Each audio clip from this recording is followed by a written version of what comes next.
चलिए बेटा आज की क्लास स्टार्ट करते हैं। चैप्टर 4 का हमें एक टॉपिक करना है। चैप्टर 4 है change in profit sharing ratio among the existing partners. उसका टॉपिक हम करने जा रहे हैं वर्कमैन कंपनसेशन रिजर्व। बेटा वर्कमैन कंपनसेशन रिजर्व होता क्या है, सबसे पहले हम इसके बारे में समझेंगे, उसकी अकाउंटिंग ट्रीटमेंट समझेंगे। लेकिन इस चीज को स्टार्ट करने से पहले मैं आपको एक बात बता देता हूं कि जो हम टॉपिक पढ़ने जा रहे हैं और जो करंट में ये चैप्टर अभी हम पढ़ रहे हैं, प्लीज इस चैप्टर के ऊपर आप बहुत अच्छे से फोकस करना।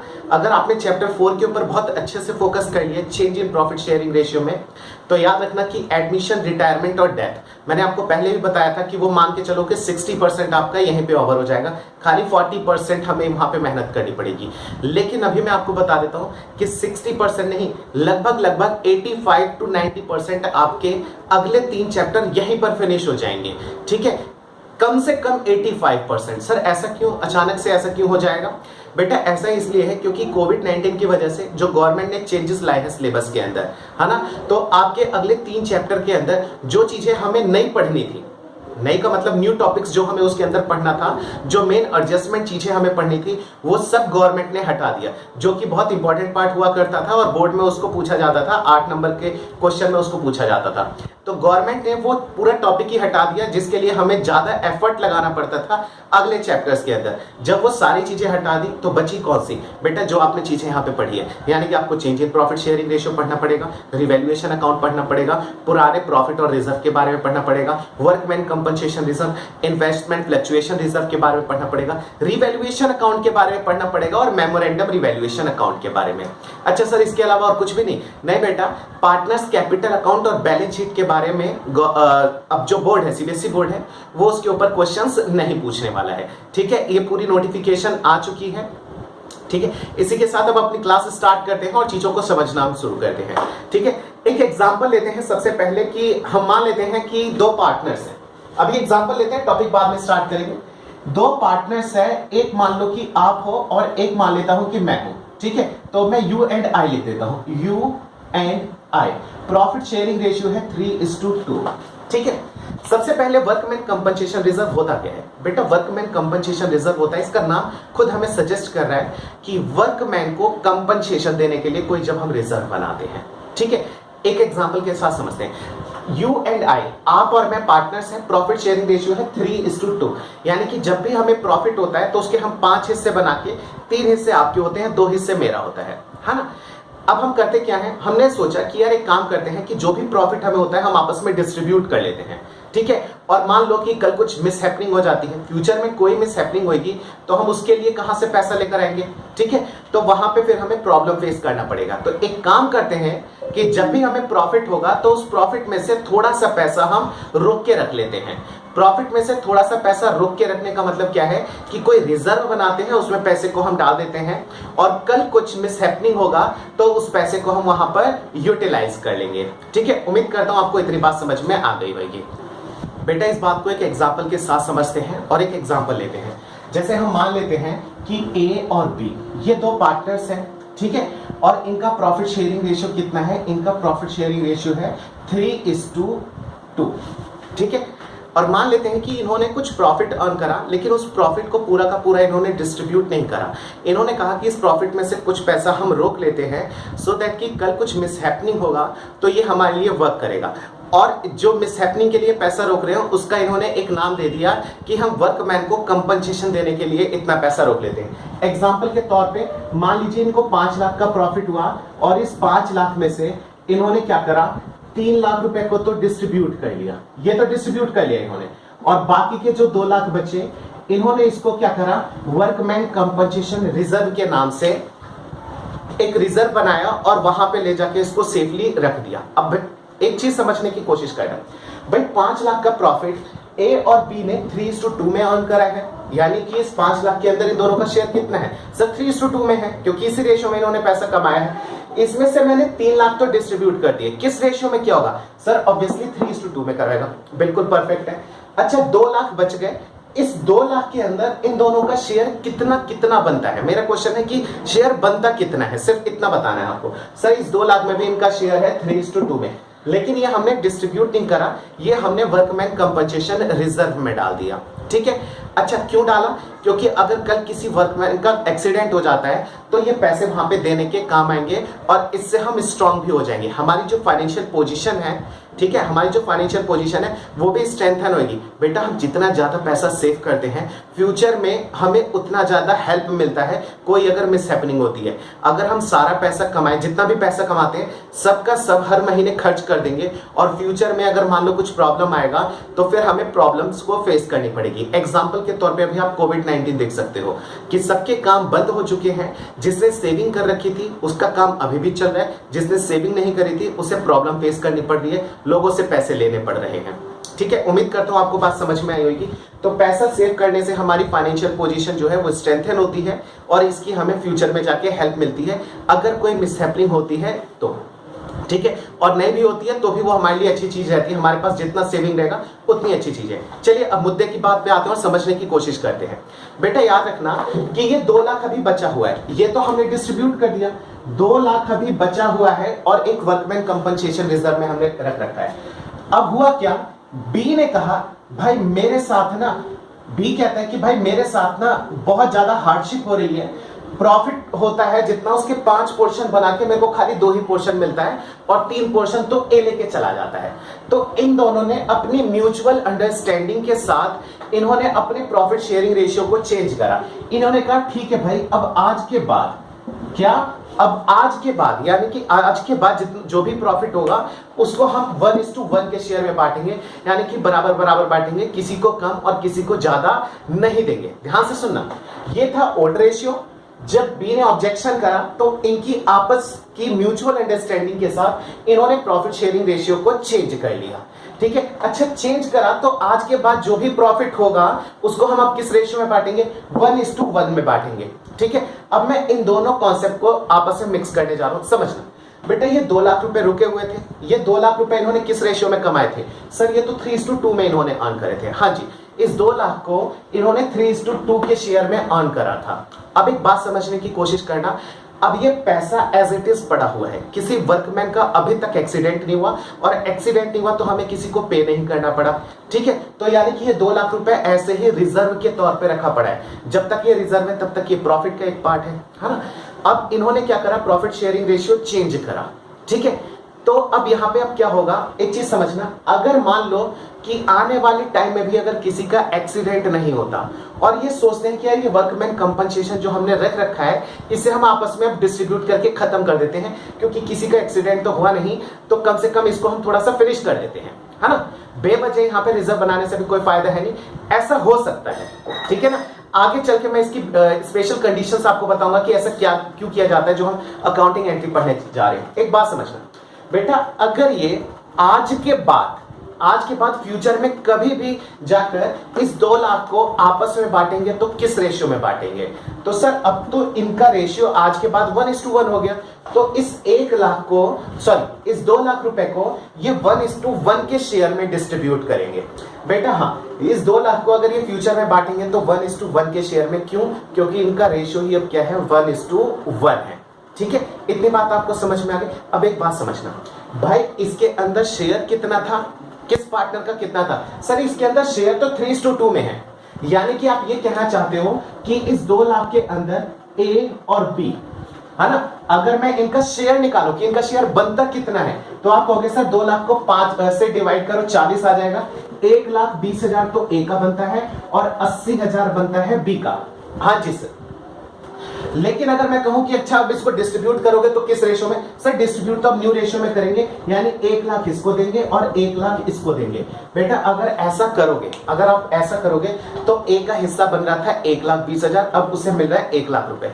उसे प्रॉब्लम होगी या नहीं? वो कहेगा भाई मेरा प्रॉफिट का हिस्सा ज्यादा था लेकिन अब तुम लोग मुझे पैसा कम दे रहे हो, बल्कि जो प्रॉफिट मैंने कमाया था इसके अंदर मेरा हिस्सा ज्यादा बन रहा था।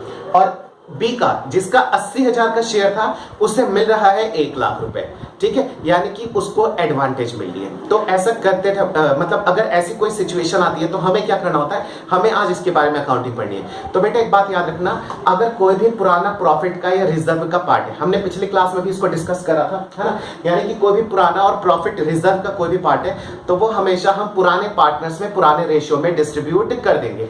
अभी मैंने ये क्वेश्चन लिखा हुआ है, इसको तेजी से सॉल्व करेंगे, लेकिन सारे कॉन्सेप्ट मैं अभी यहां पे लगा रहा हूं कि ये चीज समझ में आ जाएगी, तो इसको सॉल्व करने में टाइम नहीं लगेगा। तो प्लीज यहां पे फोकस ज्यादा करना आप लोग, ठीक है भी। तो हम क्या करेंगे, कभी भी प्रॉफिट शेयरिंग रेशियो चेंज होगा तो हमेशा पुराने पार्टनर्स में पुराने रेशियो में जो भी प्रॉफिट या लॉस होएगा उसको हम क्या करेंगे, डिस्ट्रीब्यूट कर देंगे और चीजों को हम वहां से फिनिश कर देंगे। उम्मीद करता हूं आप लोगों को इतनी बात समझ में आ गई होगी। अच्छा, ऐसा करते क्यों है, तो वो चीज हम ऑलरेडी डिस्कस कर चुके हैं, सो दैट कि फ्यूचर में जाके किसी को एडवांटेज या फिर डिसएडवांटेज ना मिले, ठीक है। अच्छा सर एक चीज बताइए, आपने कहा कि 2 लाख का ये है ना, 2 लाख का है और 2 लाख का रिजर्व हमने बनाया और उसमें से अभी एक भी पैसा यूज नहीं हुआ है, किसी का एक्सीडेंट नहीं हुआ और हमने किसी को पैसे नहीं दिए। इन केस अगर किसी का एक्सीडेंट हो जाए तो बेटा अगर हो जाएगा तो हम उसको थोड़ा पैसा दे देंगे। जैसे मान लो 2 लाख रुपए का रिजर्व है, ध्यान से समझना, हम तैयार कितने के लिए हैं, हम तैयार हैं 2 लाख रुपए के लिए। किसी का एक्सीडेंट हुआ और हमें उससे देने पड़ जाते हैं 60,000 रुपए, तो भाई 2 लाख में से 60,000 उसे दे देंगे, बचे कितने, 1,40,000। ये 1,40,000 प्रॉफिट का पार्ट है, ये पार्टनर्स आपस में डिस्ट्रीब्यूट कर लेंगे पुराने रेशियो में। क्यों, क्योंकि इन्होंने अर्न करा था उसे पुराने रेशियो में, ठीक है सर। अच्छा सर, अगर हम ये मान लें कि जो एक्सीडेंट हुआ है वर्कर का, अभी आपने एक एग्जांपल लिया कि वर्कर का एक्सीडेंट हुआ तो हमें 60,000 देने पड़ गए। अगर मैं ये कहूं कि वर्कर का एक्सीडेंट हुआ और उसे 2 लाख रुपए देने पड़ जाएंगे तो बेटा 2 लाख उठाएंगे और उठा के उसको दे देंगे, बात खत्म, पार्टनर्स को कुछ नहीं मिलेगा।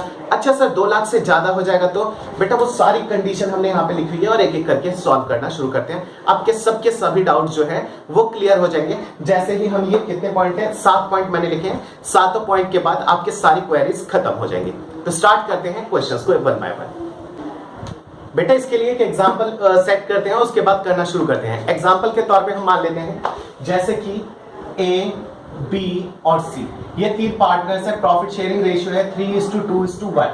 ये इनका ओल्ड रेशियो, लेकिन इन्होंने डिसाइड करा कि अभी अपना प्रॉफिट शेयरिंग रेशियो 1:1:1 कर लेंगे, यानी कि न्यू रेशियो, ठीक है ना।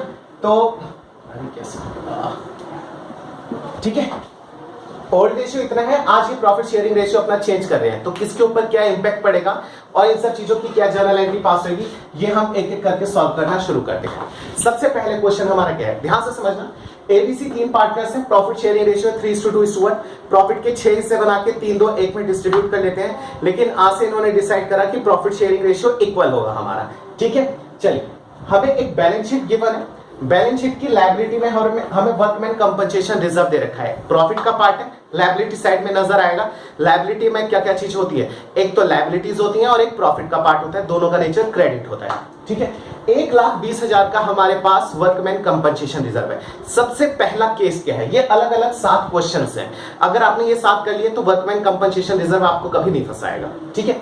सबसे पहले दे रखा है नो इंफॉर्मेशन रिगार्डिंग क्लेम, कह रहा है जो क्लेम है, यानी कि इसके अगेंस्ट में जो क्लेम है, भाई मेरा वर्कमैन कंपनसेशन रिजर्व है 1,20,000 रुपए और उसके अगेंस्ट में जो क्लेम है उसके बारे में कोई इंफॉर्मेशन नहीं है। अगर कोई इंफॉर्मेशन ही हमें नहीं गिवन हो तो हम मान के चलते हैं कि उसके अगेंस्ट में कोई भी क्लेम नहीं है, यानी कि ये 1,20,000 रुपए पूरा का पूरा फ्री पड़ा हुआ है, इसमें से कोई पैसा किसी को नहीं देना। तो हम यहाँ पे एक जर्नल एंट्री पास करेंगे, जिस दिन प्रॉफिट शेयरिंग रेशियो चेंज होगा उस दिन इस वर्कमैन कंपनसेशन रिजर्व को हम डिस्ट्रीब्यूट कर देंगे पुराने पार्टनर्स में पुराने रेशियो में। इसकी जर्नल एंट्री क्या पास होगी, केस 1। बेटा इसकी जर्नल एंट्री पास होगी, वर्कमैन कंपनसेशन रिजर्व का नेचर क्या है, क्रेडिट, है ना, क्योंकि ये लायबिलिटी साइड में है, तो इसको खत्म करने के लिए, फिनिश करने के लिए हम इसको कर देंगे debit, workman compensation reserve account debit. और ये सारा पैसा हम किसके अकाउंट में क्रेडिट कर देंगे, प्रॉफिट का पार्ट है तो पार्टनर्स के अकाउंट में ट्रांसफर करेंगे, और जब प्रॉफिट को पार्टनर्स के अकाउंट में ट्रांसफर किया जाता है तो पार्टनर्स के कैपिटल अकाउंट को क्रेडिट किया जाता है, यानी कि 2A 2B और 2C कितना कितना आ जाएगा, यहां पे है 1,20,000 रुपए, ठीक है। तो 1,20,000 को हम ओल्ड रेशियो में ओल्ड रेशियो में डिस्ट्रीब्यूट कर लेंगे 3:2:1, यानी कि 60,000, ठीक है, 45,000 और 15,000। अच्छा गलत हो गया, यह आ जाएगा 3, अब 60 का हो जाएगा कितना डिवाइडेड बाय 3, यानी कि 40,000 एंड 20,000। केस 1 हमारा यहां पे कंप्लीट हो जाता है। आगे करते हैं केस 2। केस 2 में हमें दे रखा है there is no claim against workman compensation reserve. बेटा ध्यान से सुनना, केस 1 और केस 2 बिल्कुल सेम है। कैसे? पहले में कह रहे हैं कि हमें इंफॉर्मेशन ही नहीं गिवन। अगर इंफॉर्मेशन नहीं गिवन तो हम मान के चलते हैं कि वो रिजर्व पूरा का पूरा फ्री है, आप उसको यूज कर सकते हो। सेकंड क्वेश्चन में कह रहा है कि कोई क्लेम ही नहीं है। भाई इंफॉर्मेशन नहीं है तो भी क्लेम नहीं है, एग्जेम्पशन हमारी। और सेकंड थिंग यहां पे तो इसने क्लियरली कह दिया ना कि वर्कमैन कंपनसेशन रिजर्व के अगेंस्ट में कोई क्लेम नहीं है, यानी कि पूरा का पूरा रिजर्व ये हमारा फ्री है। इसे हम पार्टनर्स में पुराने रेशियो में बांट देंगे, यानी कि इसका आंसर भी सेम हो जाएगा। यानी कि केस 1 और केस 2 के लिए सेम एंट्री यही हमारे पास हो जाएगी, ठीक है। थर्ड कह रहे हैं there is a claim of rupees 1,20,000 रुपए अगेंस्ट वर्कमैन कंपनसेशन रिजर्व। बेटा ध्यान से सुनना, पहला कंडीशन कोई इंफॉर्मेशन नहीं, दूसरी कंडीशन इंफॉर्मेशन हमें दे रखी है कि कोई क्लेम ही नहीं है ना। तीसरी कंडीशन वो कह रहा है भाई साहब क्लेम तो है और 100% क्लेम है, यानी 1,20,000 रुपए पूरा का पूरा हमें देना पड़ जाएगा। तो अब इसके लिए हम क्या एंट्री पास करेंगे? अच्छा यहां पे देखो there is a claim of, हमें कह रहे हैं कि क्लेम है अगेंस्ट में वर्कमैन कंपनसेशन रिजर्व। तो भाई पहले ये जो रिजर्व का पार्ट है इसे तो हमें क्या करना पड़ेगा, यहां से बिल्कुल फ्री करना पड़ेगा, यानी कि इसे हम खत्म करेंगे। Workman compensation reserve account debit 2।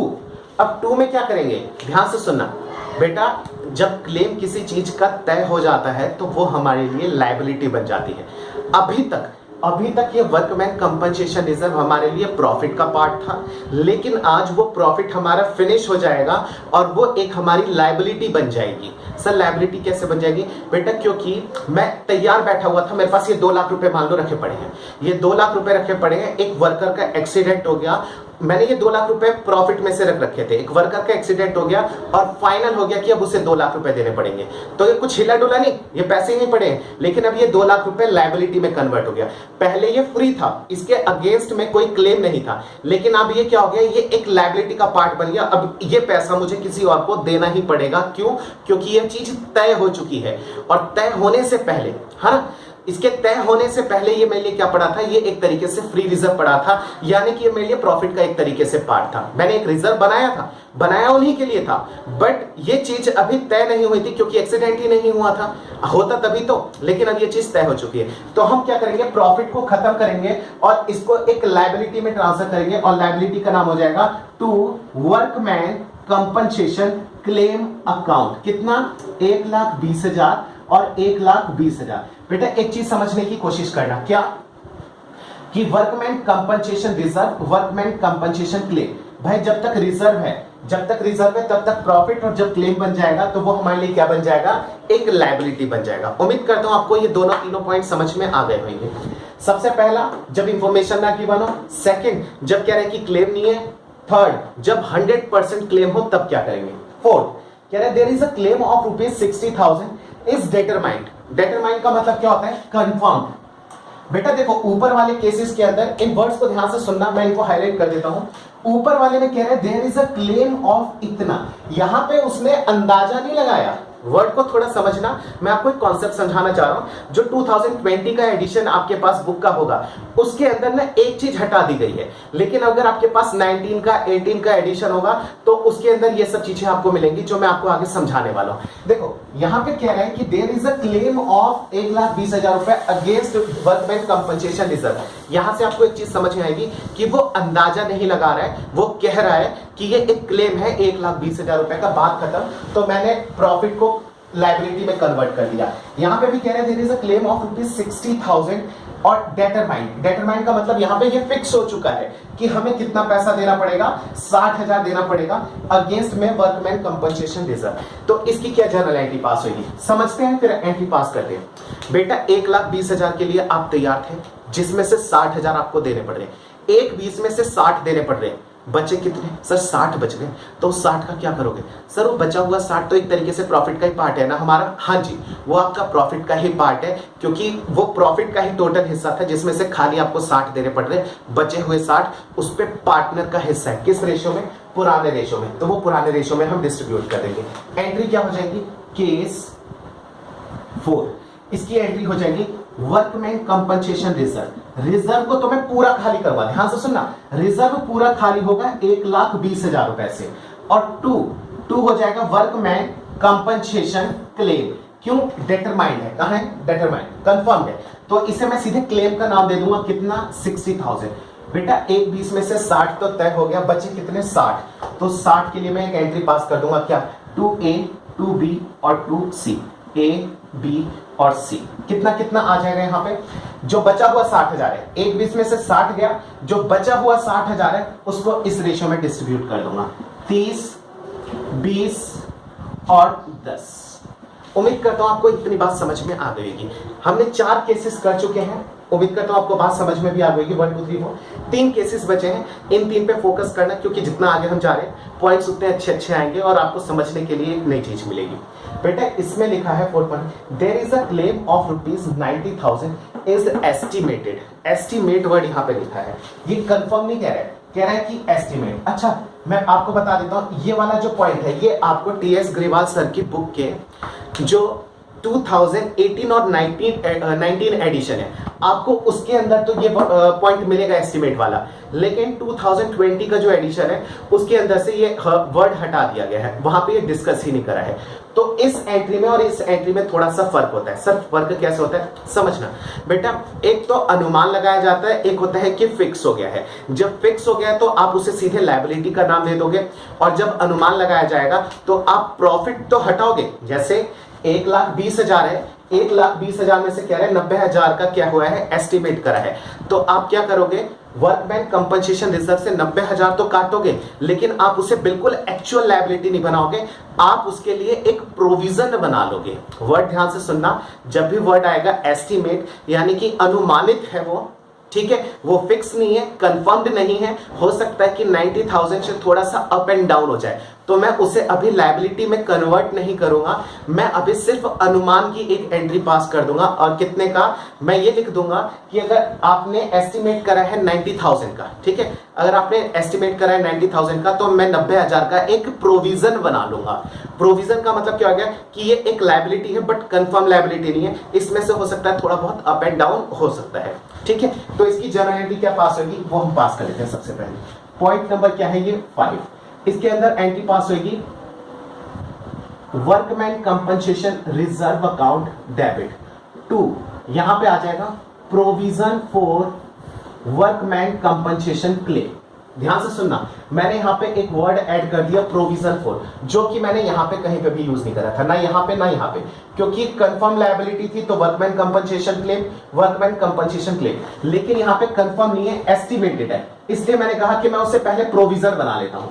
तो प्रॉफिट तो खत्म होगा 1,20,000 से, प्रोविजन बच जाएगा 90,000 रुपए का, बचे कितने? 30,000। पुराने पार्टनर्स में पुराने रेशियो में बढ़ जाएगा, 2A 2B और 2C। कितना कितना? 30,000 को हम इस रेशियो में बांटेंगे, 15 10 और 5। उम्मीद करता हूं आपको बात समझ में आ गई होगी। आते हैं पॉइंट नंबर 6 पर। पॉइंट नंबर 6 में क्या है?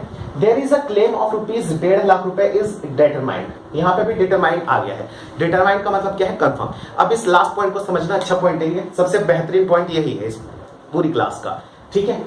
एक ये था, एक 5th पॉइंट और एक 6th पॉइंट। 7 तो मुझे कराना ही नहीं, वो तो मैंने आपके होमवर्क के लिए लिखा हुआ है। वर्कमैन कंपनसेशन रिजर्व है 1,20,000 रुपए का, ठीक है सर, इतनी बात समझ में आ गई। इसका मतलब क्या है बेटा, आप मेरे को बता सकते हो? हाँ जी सर, हमें बहुत अच्छे से पता है, हम बता देते हैं।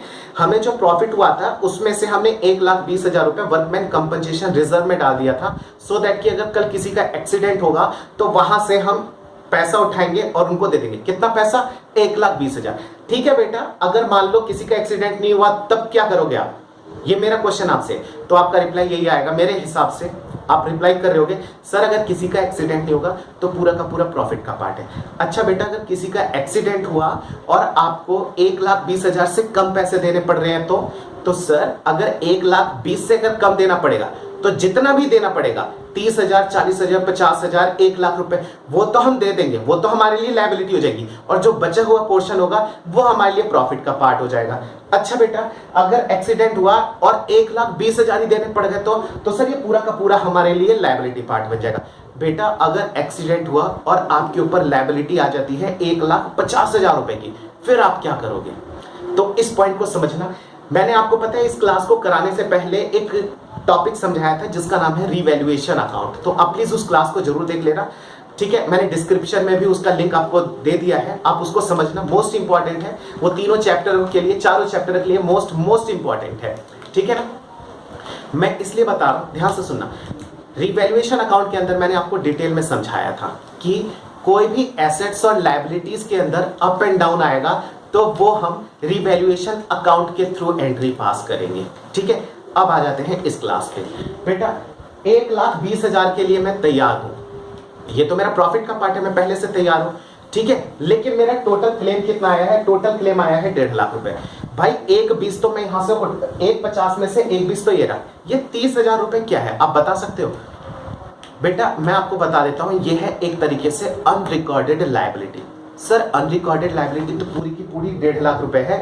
बेटा ये 1,50,000 की लायबिलिटी के लिए मैं तैयार नहीं था पूरा, लेकिन इसमें से 1,20 के लिए ये जो 1,20,000 है वो इसके अगेंस्ट में ही तो मैंने तैयार कर रखा है कि कोई भी अगर प्रॉब्लम होगी तो मैं उसके लिए पहले से तैयार हो जाता हूं। तो इस 1,50,000 में से 1,20,000 तो चलो यहां से कंपनसेट हो जाएंगे, बाकी के जो 30,000 की लायबिलिटी है वो एक तरीके से अनरिकॉर्डेड लायबिलिटी है। और जब हमने लायबिलिटी को रीअसेसमेंट करा, है ना, रीअसेसमेंट ऑफ लायबिलिटीज, तो पता चला 1,50,000 रुपए हमें देने थे, जिसमें से 1,20 के लिए हम तैयार हैं, 30,000 के लिए हम तैयार नहीं थे। तो अब उस 30,000 के लिए अब हमें एक लायबिलिटी और क्रिएट करनी पड़ेगी। 1,20 तो यहां से हो जाएगी, लेकिन 30,000 के लिए और लायबिलिटी क्रिएट करनी पड़ेगी, और उसके लिए हमें रिवैल्यूएशन अकाउंट ओपन करना पड़ेगा। इसकी जो जर्नल एंट्री पास होगी वो कुछ इस तरीके से होगी, workman compensation reserve account debit. Workman compensation reserve account debit हो जाएगा कितने से? सर ये तो हो जाएगा 1,20,000 से, जितना है पूरा का पूरा फिनिश हो जाएगा, ठीक है। अच्छा एक लायबिलिटी है और ये लायबिलिटी डिटरमाइंड है ना, तो टू वर्कमैन कंपनसेशन क्लेम, मैंने प्रोविजन नहीं लिखा। प्रोविजन क्यों नहीं लिखा? क्योंकि ये डिटरमाइंड है। कितना? 1,50,000 रुपए। अब एक बात समझना, जो 30,000 रुपए की एक्स्ट्रा लायबिलिटी है, अगर आप पिछले क्लास के जर्नल एंट्री अगर आप पास करोगे अनरिकॉर्डेड लायबिलिटी की, तो लायबिलिटी का नेचर क्या होता है? क्रेडिट, और लायबिलिटी बढ़ेगी तो उसको हम क्या करेंगे? क्रेडिट करेंगे। ध्यान से समझना, देखो ये रही लायबिलिटी को मैं क्रेडिट कर रहा हूं, सर 1,50 है ये तो, बेटा 1,20 तो यहां से खत्म हो जाएगा, बच्चे कितने? एक्स्ट्रा 30,000 रुपए मैंने यहां पे क्रेडिट कर रखे हैं, फर्स्ट थिंग। और लायबिलिटी एक तरीके से हमारे लिए लॉस का पार्ट बनेगा, क्योंकि अब वो हमें देना पड़ेगा किसी को, तो उसके लिए मैंने आपको क्या बताया था? रिवैल्यूएशन अकाउंट को हम डेबिट करेंगे। यहां पे अब एक एंट्री पास हो जाएगी, क्या? Revaluation account debit. अमाउंट कितना आ जाएगा? अमाउंट आ जाएगा आपका 30,000। ये होगी आपकी एक जर्नल एंट्री। ये एंट्री अभी कंप्लीट नहीं है, ये अभी सिंगल एंट्री कंप्लीट हुई है। अब इसके बाद ये जो रिवैल्यूएशन अकाउंट है ना, इस रिवैल्यूएशन अकाउंट को हमें पार्टनर्स के कैपिटल अकाउंट से पैसा ये काटना पड़ेगा, ठीक है ना। अच्छा ये पैसा कौन लेकर आएगा? पार्टनर्स लेकर आएंगे, तो उनके अकाउंट से ही ये पैसा हमें डिडक्ट करना पड़ेगा। तो अब इसकी एक सेकंड एंट्री पास हो जाएगी। रिवैल्यूएशन को मैंने डेबिट करा था, अब इसको मैं फिनिश करूंगा। फिनिश करने का मतलब है इसे मैं ट्रांसफर कर रहा हूं पार्टनर्स कैपिटल अकाउंट में। तो A debit, B debit, C debit to revaluation account. कितना? 30,000 रुपए हमें पार्टनर से अकाउंट से काटने हैं। कितना कितना आ जाएगा? यहां पे आ जाएगा 30,000 का 15,000, 10,000 और 5,000 रुपए। बेटा क्लास ओवर हो चुकी है, लेकिन मैं अभी एक आधी चीज आपको और समझाऊंगा इसी चीज से रिलेटेड, ठीक है ना। अब समझना, एंट्री ये हमारी कंप्लीट हो चुकी है, इसके अलावा कोई और एंट्री नहीं है। रही है लास्ट एंट्री, पॉइंट नंबर 7। तो आप अपनी अंडरस्टैंडिंग के हिसाब से जो भी आपने समझा है, इसकी जो जर्नल एंट्री है आप नीचे कमेंट बॉक्स में डाल देना, ठीक है।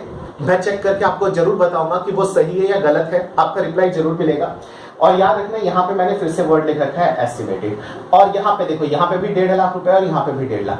तो आपकी ये जर्नल एंट्री क्या पास होगी ये आपको बता रहा है। अच्छा अब फिर से यहाँ पे आते हैं और मैं आपको एक पॉइंट समझाता हूँ। बेटा याद रखना, कि जितने के लिए आप तैयार हो उतना ठीक है, लेकिन अगर कोई एक्सेस लायबिलिटी बनती है उसके लिए हमारा रिवैल्यूएशन अकाउंट खुलेगा, और रिवैल्यूएशन अकाउंट को फिर हमें क्लोज करना होगा पार्टनर्स के अकाउंट में ट्रांसफर करके, और ये पुराने पार्टनर्स में पुराने रेशियो में जाएगा। कुछ बच्चे क्या करते हैं, यहाँ पे गलती कर जाते हैं एक, ठीक है, वो होता है कई बार वो प्रैक्टिस नहीं करते हैं तो लास्ट में मोमेंट पे जाके उन्हें गलती हो जाती है। वो ये काम करते हैं, वर्कमैन कंपनसेशन रिजर्व को डेबिट करा और वो यहाँ पे रिवैल्यूएशन को ना करके डायरेक्ट पार्टनर्स को कर देते हैं। उन्होंने यहाँ पे रिवैल्यूएशन अकाउंट नहीं खोला, उन्होंने डायरेक्ट पार्टनर्स को उठाया और उनको डेबिट कर दिया। A account debit, B account debit, C account debit, तीनों के अकाउंट से उन्होंने इतने इतने पैसे मंगा दिए और वर्कमैन कंपनसेशन क्लेम में 1.5 लाख रुपए डाल देते हैं। बेटा आंसर आपका बिल्कुल सही आएगा, लेकिन जो प्रोसेस है आपका गलत है, ठीक है, वो प्रोसेस गलत है। आपको रिवैल्यूएशन अकाउंट से होते हुए ही एक एंट्री पास करनी है, आप डायरेक्ट एंट्री पास नहीं कर सकते हो, ठीक है। एक सिंपल सा एग्जांपल देता हूं, अगर आप फर्स्ट फ्लोर पे हो तो नीचे आने के 2 तरीके हैं, एक डायरेक्ट और एक स्टेयर्स, ठीक है। डायरेक्ट सही तरीका नहीं होता, स्टेयर्स का आपको यूज करना पड़ेगा, ठीक वही चीज है, आपको यहाँ पे रिवैल्यूएशन अकाउंट का यूज करना ही पड़ेगा। अच्छा, एक बात और याद रखना, बच्चे कहेंगे सर ये जो प्रॉफिट हो रहा है इस प्रॉफिट को हम क्यों नहीं रिवैल्यूएशन अकाउंट में ट्रांसफर करते हैं। एग्जांपल के तौर पे मैं आपको एक चीज बताता हूं, जैसे पहला पॉइंट हम दूसरा पकड़ते हैं, there is no claim against workman compensation reserve. 1,20,000 का रिजर्व था और कह रहे हैं कि कोई क्लेम नहीं है, तो हमने इसको रिवैल्यूएशन अकाउंट में ले जाके क्यों नहीं शो करा। हम वहां पे भी ले जाके शो कर सकते थे कि 1,20,000 का प्रॉफिट है। ये हर बच्चे की नहीं, कुछ एक बच्चे का डाउट होता है। तो बेटा मैंने पिछली क्लास में भी समझाया था आप लोगों को क्या, कि याद रखना कि रिवैल्यूएशन अकाउंट में एसेट्स और लायबिलिटीज हमें नोट करनी होती है, प्रॉफिट और लॉस को नोट नहीं करना होता है। कौन सा, कोई पुराना प्रॉफिट या पुराना लॉस हो उसको हम रिवैल्यूएशन अकाउंट में ट्रांसफर नहीं करते। अगर कोई एसेट्स है उसकी value up and down I है वो लेकर जाओ, अनरिकॉर्डेड एसेट्स है वो लिखो, कोई लायबिलिटी है वो अप एंड डाउन हुआ है वो लेकर जाओ, कोई अनरिकॉर्डेड लायबिलिटी है उसको ले जाके लिखो। तो इस वाले केस में, इन 2 केसेस के अंदर क्या हो रखा है कि यहाँ पे एक हमारी एक अनरिकॉर्डेड लायबिलिटी है, एक्सेस लायबिलिटी एक क्रिएट हो रही है जो कि हमारे रिजर्व को एक्सीड कर रही है, तो इसलिए ये पॉइंट मुझे वहां पे ले जाके लिखना पड़ रहा है और कोई रीजन नहीं है। उम्मीद करता हूं आप लोगों को ये बातें समझ में नहीं आएंगी, आ गई होंगी, ठीक है, ये सारी बातें आपको समझ में आ गई होंगी, आपको प्रॉब्लम नहीं होगा इसमें। इन केस स्टिल अगर आपको प्रॉब्लम है तो आप मुझे व्हाट्सएप कर सकते हो अपनी प्रॉब्लम्स को, ठीक है। और रिवैल्यूएशन अकाउंट का जो लिंक है वो नीचे मैं डिस्क्रिप्शन में आप लोगों के साथ शेयर कर लूंगा। इस वीडियो को देखने से पहले आप उसको जरूर देख लीजिएगा क्योंकि वो मोस्ट इंपॉर्टेंट है, आगे उसका यूज होने वाला है। नेक्स्ट वीडियो में मिलेंगे इन्वेस्टमेंट फ्लक्चुएशन रिजर्व, उसके बाद हम मिलेंगे मेमोरेंडम रिवैल्यूएशन अकाउंट और उसके बाद हम बनाएंगे फुल फ्लेज क्वेश्चन, ठीक है बेटा। Till then bye bye, next video में मिलते हैं।